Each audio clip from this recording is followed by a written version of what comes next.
Magandang hapon po sa inyong lahat. Gayon din ang mga kapatid na mga nakikibahagi sa ating pagsamba through live streaming.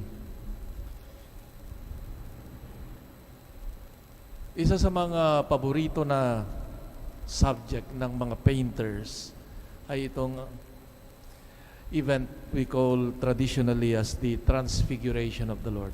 Several rendition of this event in the life of Jesus. And there are certain difference or emphasis in each painter, no? And the mysterious dimension of this, of course, is difficult to capture, just as many contemporary men and women today in our modern culture, known for its skepticism, now difficult to accept this fact of the transfiguration of the Lord, and difficult for them to understand the meaning of this event, because it is precisely expressed in through means or literary means and images to express this, what we call in theology, the theophany or the revelation of God. However, Saint Luke, the evangelist of today, has introduced details that permit us to discover with better understanding and realism the message of this event in the life of Jesus, which many, as I've said, find it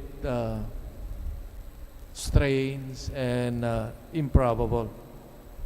From the beginning, it indicates already that Jesus goes up with his closest disciples to a high mountain simply to pray and not to contemplate the transfiguration. Everything happens during the prayer of Jesus. As the gospel today tells us, while he was praying, his face changed in appearance. Jesus, profoundly involved and recollected in prayer, welcomes the presence of his Father, and his countenance, his physical appearance changed. The disciples perceived something of his identity more profound and hidden, something that they cannot capture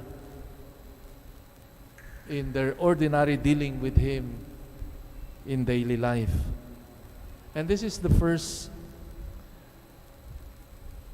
purpose, I think, of this transfiguration of Jesus, that in the spirit or in the climate of prayer, he transfigured and revealed his true identity as the Son of God,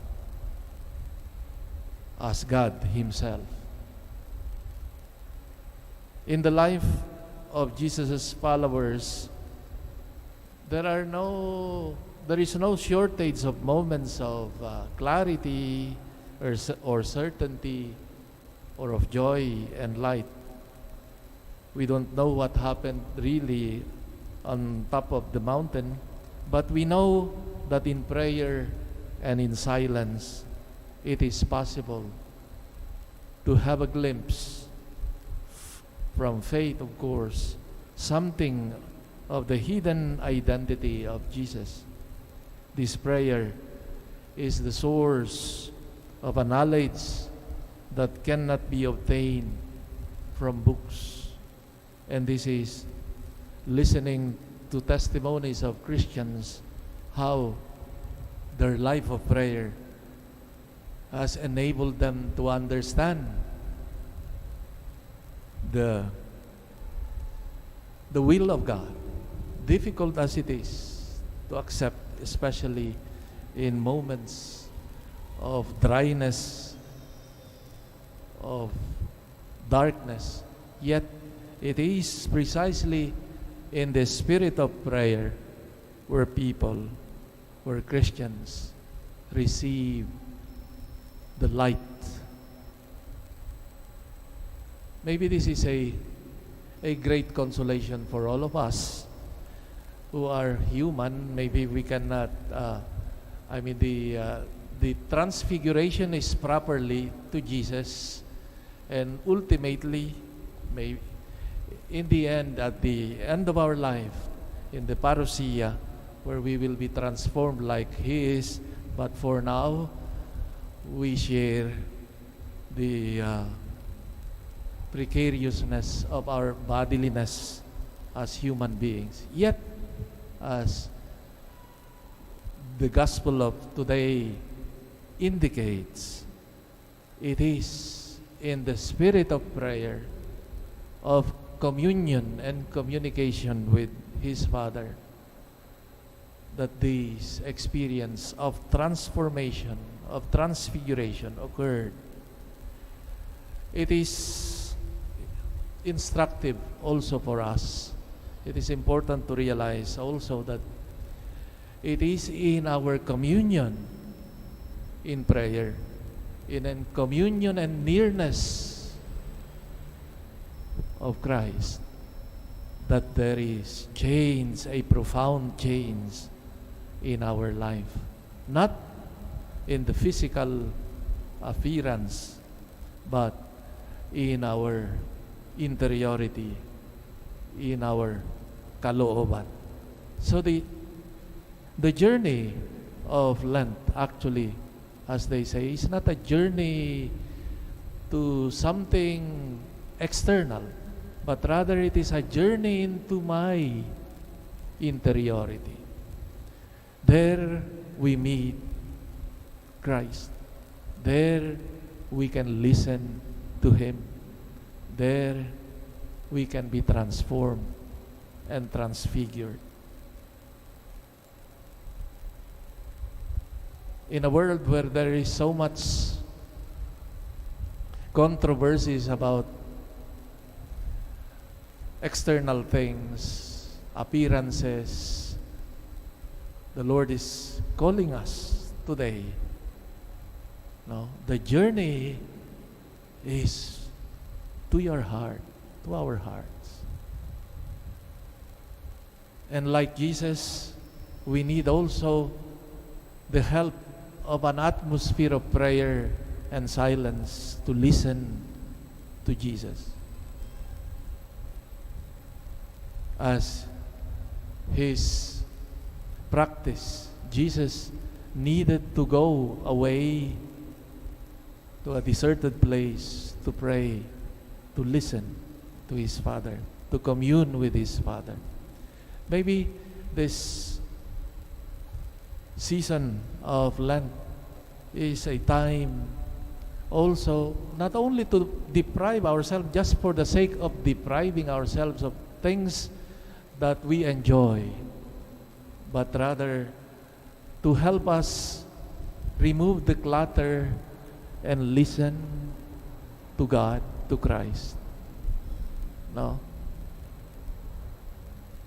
And that is one way of entering into this spirit of Christ, praying and in His transfiguration. We cannot listen, we cannot be transformed by Christ, by His Word, if we do not listen to Him. And it is difficult to listen to Him if we do not keep or observe or provide ourselves moments of silence, to listen to our hearts, to our consciences. No? Because sometimes what we are bombarded with, we think that these are the truths. But it is only in looking sincerely into our hearts where there we cannot feign, we cannot fake ourselves before God. There you can be you truly before God. Then maybe we can grow in this transformation, this transfiguration, no, as children of God. And this is our hope, that as we continue to journey and follow Christ here on earth, hopefully that we will join, that we will share the glory of Christ as expressed in the second reading today. Christ, who is our God, who has won over sin and death and wants us to share that fullness of His glory.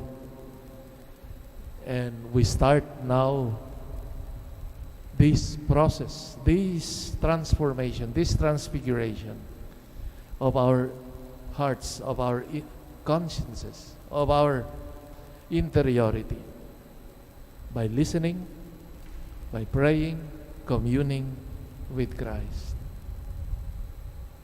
Amen.